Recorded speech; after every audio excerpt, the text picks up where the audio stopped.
generating income, recurring monthly income through options. So just to start off with a summary, this is a great income strategy. I've been doing this professionally for a number of years, and I also do it for my own accounts. A lot of my investors have employed this strategy very successfully to earn anywhere between 1 to 3% per month. Yes, you read that correctly. 1 to 3% per month with very limited risks. Okay. Now that's the sort of broad range. And there are people, my investors, who are telling me they're earning a lot more. And I've seen them earn a lot more than 3% per month. Okay. But that's the broad range, 1 to 3% per month. You may or may not realize Warren Buffett actually loves options for income. He's doing this all the time. So this is not a speculative strategy at all. If it's good enough for Warren Buffett, it's certainly good enough for me. And he's been doing this for a long time. He understands all about options. Okay. And in fact, if you do a simple Google search on Warren Buffett's options income, it will bring up all these stories about how much he has made out of investing in options for income. And actually, they've been around for centuries. Options have been around for a long, long time. And this is not just some new speculative trend that's going on. In fact, the earliest recorded evidence of options being used goes back to 600 BC. And this is a guy called Thales in Greece who secured some olive presses using options. Okay, so again, they've been around for a long, long, long time. You can actually earn that level of income I've just mentioned totally tax-free inside a pension. So a load of my investors who are SAS investors, SIP investors have earned all of this income in a tax-free wrapper inside their pension. There's minimal screen watching. I certainly don't like screen watching, and I don't recommend anybody attempts to be on their screens all day long, because that's a recipe for disaster. The way I teach options is with very minimal screen watching. It's a pretty passive approach once you've kind of learned the nuts and bolts of it. And there are very strong parallels to property. One of the reasons why this strategy appeals to me and to a lot of my investors is because we're all property investors and we see the parallels with property. You know, with property, we know the game. You buy a quality asset and rent it out for income. Same with options. Options enable you to buy good quality stocks, blue chip stocks and ETFs, purchase them, acquire them, and rent them out for a monthly income. Okay. And that's exactly how it works. So that's what we're going to focus this video on, showing those parallels to property. So, meet Nick. Nick is one of my investors. He's an ex-graduate of the Investment Academy, which I run to help people to secure their financial future and how to invest in ETFs and stocks and funds and options in a properly structured way. He's not a financial expert by any means. He's got a small IT business. He's got a couple of buy-to-let properties. As I mentioned, he doesn't have any financial expertise, but he really came along to learn more about options because the thought of having another income stream was really appealing to Nick. He has pensions. He has a SAS and a SIP, and he's been running his option strategy inside his SAS very, very successfully. He's also, his buy-to-lets have seen capital growth over the years, but actually their income has been reducing over time, both because of higher mortgage rates and also, because of the tax burdens that the successive governments have imposed on landlords, which I think will just continue going forward, sadly. He was looking for an additional passive income source, which is why options really appealed to him. He also had some uninvested cash, both in his limited company and his pension. So he's now doing options both through his pension, as I mentioned, but also through his limited company, where he's got a lot of uninvested cash through historical profits he's earned. And as I mentioned, he was really drawn to this strategy because he liked the idea of buying an asset, a good quality asset, shares that you like, and then renting them out through options. So let's have a little bit of a closer look in terms of how that works. So step one, you buy a quality blue chip company or an ETF. Let's say you buy it for £100. Okay. So that you do that, step one, and then you can rent out those shares to earn monthly income. And the way you rent it out is by doing what's called a call option. You sell a call option. Options come in two main versions. So one is a call option, one is a put option. the first step here, we are selling a call option. We'll then talk a little bit about put options further down the line. Okay. So think about a call option as almost like a rent to own agreement. Okay. So you might be familiar with property. You can strike up a rent to own agreement. You might get a tenant buyer. If you own a property, you might get a tenant who's also agreed to buy this property at a certain price in the future. Exactly the same principle here. So when you sell a call option, you are effectively creating a rent to own agreement here. Now, remember, we bought this blue chip company at £100. Okay. So we can set up this rent to own agreement or this call option to sell these shares for £105. Okay. And you'll notice that would be a £5 capital gain per share. Okay. But you also, as a result of selling the call option, you also earn rent. Okay. And this option here is earning £1.50 per month in rent. Okay. So that's the equivalent of 1.5% per month in rent. Okay. So you get the rent on a monthly basis, and then you have the possibility of that £5 capital gain through the rent to own agreement. Okay. So what happens in 1 month? The options are typically, they come in all durations, but the options we do and how I teach are 1 month duration. So in 1 month, if the price of those shares that you've already bought goes up to £105, well, you get that £5 capital gain per share plus the rent. Okay. Now that rent is yours to keep whatever happens to the share price, whether it goes up, down, or stays sideways, you're going to get that rent no matter what. Okay. So in 1 month, if it goes up to 105, you are then, obligated to sell those shares for £105. Okay. Because that's the rent to own agreement. If in 1 month, the shares do not go up to £105, nothing happens. You continue holding on to those shares for continued rent and for the prospect of future capital gains in future months. Okay. Now, those are the two scenarios. It can either go up to £105 or it doesn't. In either scenario, as I mentioned, you get to keep that 1.5%, £1.50 per month per share, which is 1.5%. That's yours to keep whatever happens. Okay. That's the beauty of options. You get to keep that rent, whatever happens. Now, stage 2, we just saw, and we'll imagine the scenario took place that the shares went up eventually to £105. What happens then is that you have to let go of those shares. Okay.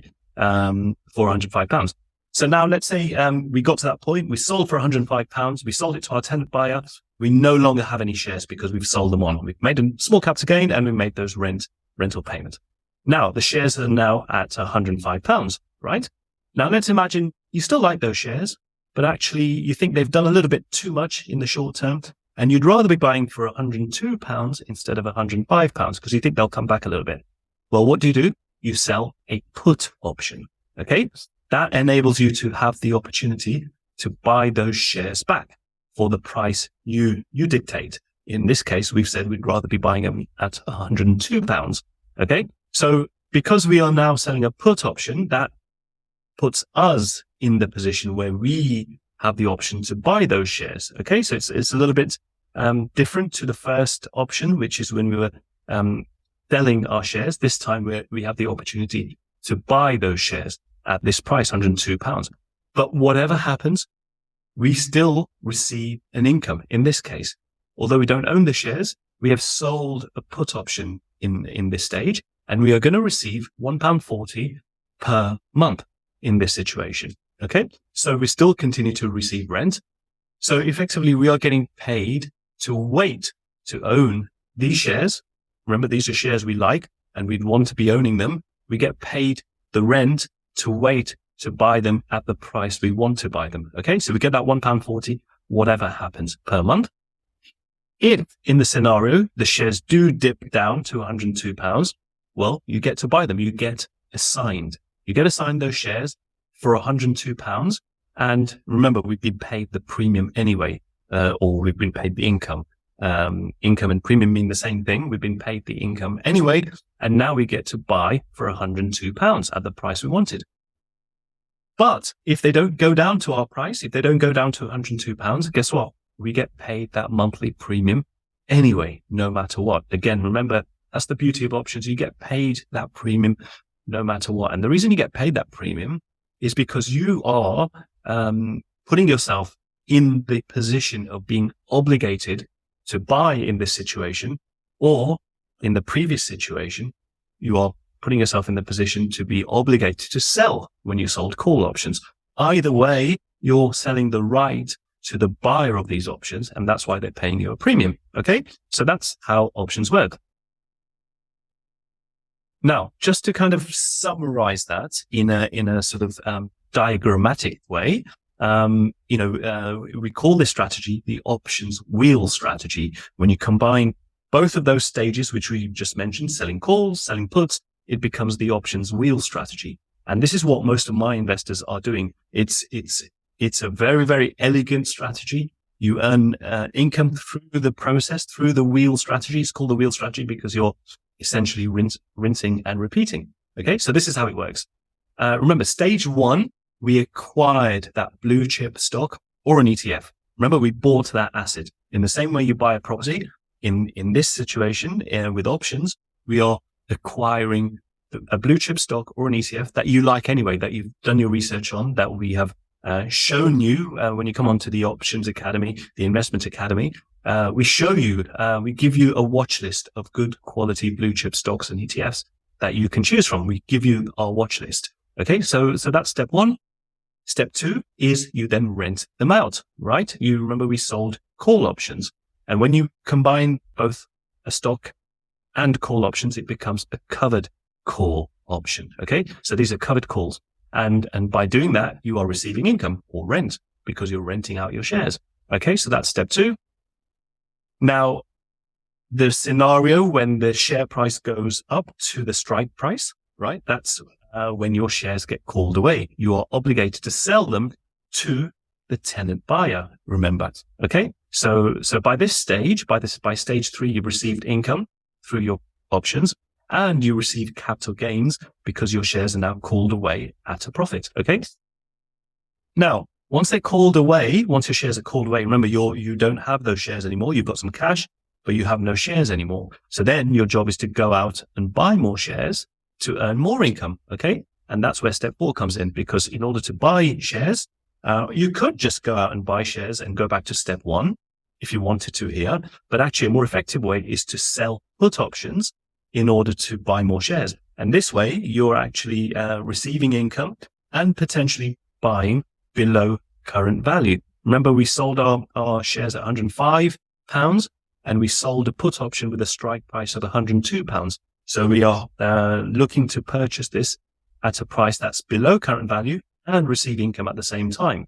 Okay, that's what step four is about. So once you've done step four, once the shares go back up to your price, once the shares go down to your price of £102, which is what you dictated, you get assigned these shares at £102, okay? Which is below current value. Okay, so that's step four. Now, once you've been assigned those shares, you're effectively owning 100 shares of this blue chip stock or ETF, whichever one you decided. So then once you're assigned these shares, you are now the owner of these shares. And guess what? You rinse and repeat, because now once you own those shares again, you're back to square one. Okay, back to step one. And when you're back to step one, you then go again. You rent out those shares again. You sell covered calls, and you go round and round the wheel. You earn income multiple times, and you make capital gains. So it's a beautiful strategy. I do it all the time. My investors are doing it all the time, and this is the strategy which is earning us anywhere between 1 to 3% per month. Okay, so it's a fantastic strategy for cash flow and for income. So essentially, just to kind of summarize this, on the right hand side of this wheel, steps 1, 2, and 3, you're essentially earning income to rent out your shares and then agreeing to let go of your shares in the future at a profit. And the next step here, once you steps 4 and 5, you are earning income to agree to buy shares you'd be happy to own at a price below current value, right? So it works perfectly. Just the one thing to mention here is we started at step one. We started acquiring your blue chip stock or an ETF. In fact, you can start this wheel strategy at any point. Sometimes people start at step 4 because you sell a put option in order to receive income and to get assigned those shares. Once you're assigned those shares, remember, you go around the wheel. So it doesn't really matter whether you start at step 1 or step 4. It kind of does the same job. So that's, in a summary, in a nutshell, how the options wheel strategy looks in the way I teach it. The risks are pretty well understood and they're pretty limited.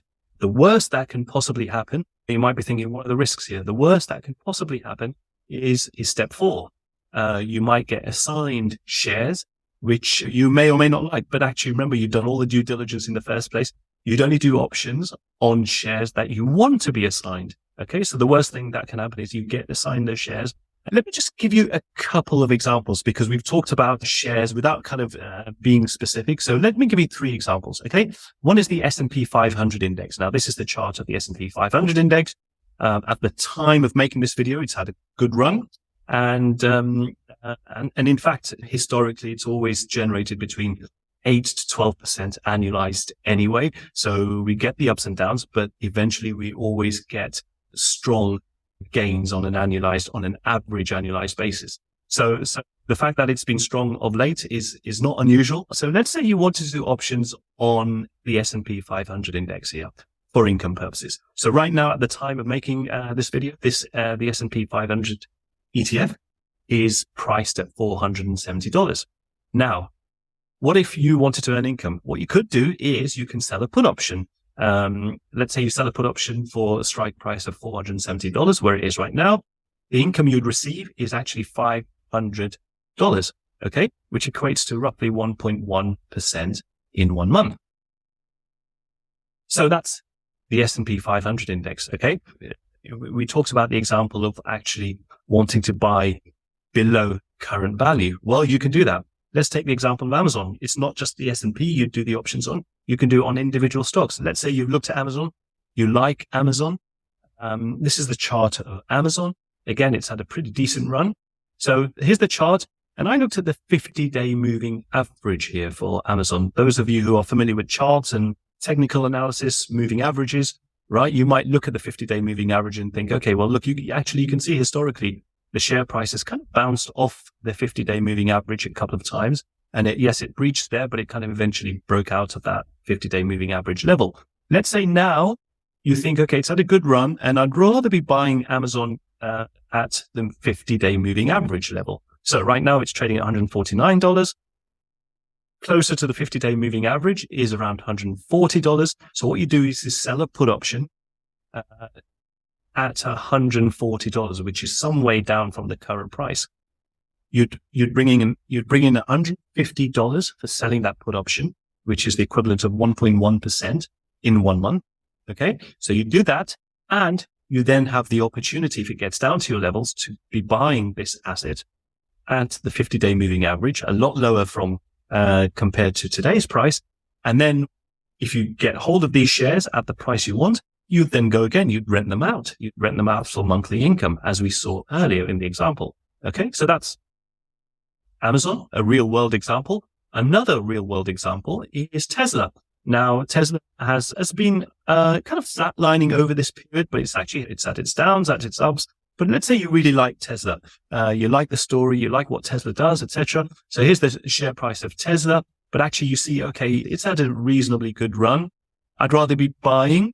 You might say you'd rather be buying at these levels, at this support level, down below here, this horizontal line. So right now it's at $252. Let's say you'd rather be buying this at $220, which again is some way down from it. It's 12% lower from here. So what you do is you'd sell a put option for $220. Okay. So for doing that, you'd bring in income in just 1 month of $292, which is the equivalent of 1.3% in 1 month. Okay. So that's pretty good, especially if you like Tesla. And if the share price does go down to your strike price, $220, which is this horizontal line, you get to buy Tesla for 12% lower than current valuation. You've earned that $292 anyway, whatever happens to the share price. And if it gets down to your level, you then rent them out. You rent out those shares by selling call options, and then you go again. You rinse and repeat, go around the wheel. Okay, it's the options wheel strategy. So we've covered a lot here, but there's actually more. It gets better, believe it or not. So there are lots of key rules which I explain to my students, and actually are laid out in the guide that you may or may not have seen. I'll drop the link in a minute. So there are lots of key rules. There are some key rules which I abide by, all my students abide by, and that's why we've never, ever had a permanent loss doing this strategy. Okay, so as long as you abide by those key rules, I will promise you, you will never, ever suffer a permanent loss. Okay, so stick to those key rules, which are all laid out in the guide, which I'll link in a minute. It gets better, right? We've talked about 1 to 3%, but think about property, right? Think about other people's money. In the same way with property, you can get a mortgage to allow you to purchase the property with somebody else's money, with the bank's money, okay, which is your mortgage. In the same way, you can do the same way with options, okay? And that's using an account called a margin account. A margin account gives you leverage, gives you additional leverage to purchase shares or to undertake your option strategy without you putting as much capital down. Now, this is a slightly more advanced strategy, so it's not for everyone just yet. Certainly not when you're a beginner. So think about doing this once you're a little bit more experienced, okay? And that will magnify your returns. Your 1 to 3% can be multiplied several times, okay? At least doubled with a margin account. You could also, in the same way with property, let's say you buy a single buy-to-let property, single let, and you can turn that into multi-let. You might turn it into a HMO. In the same way with options, you can do more advanced strategies. You can layer on different option strategies together, right? One such example is what's called a strangle option strategy, which enables you to earn double your income. Okay, so think about more advanced strategies. Again, this is an advanced strategy once you've got more experience behind you to multiply your income levels. And finally, think about commercial property or sort of enhancing your residential properties by doing active asset management, creating more space, etc. In the same way with options, you can be managing your positions more actively. Again, this is an advanced strategy, so I won't go into a huge amount of detail, but again, this enables you to enhance your income levels even more than what I've already described. So there's lots of interesting ways, lots of interesting angles to create even more income than we've already explained. Well, once you've kind of had experience doing the vanilla strategies. Okay, so I talked a little bit about the guide. You might have already seen the guide. Here's a sort of fairly comprehensive step-by-step guide on how we, my investors and I, are earning income with options. So it's explaining all of the things that we've explained, that I've already explained in this video, in more detail. So it's a step-by-step guide. If you haven't already got it, you can go to options.investlikeapro.co.uk. That's options.investlikeapro.co.uk to download your free copy.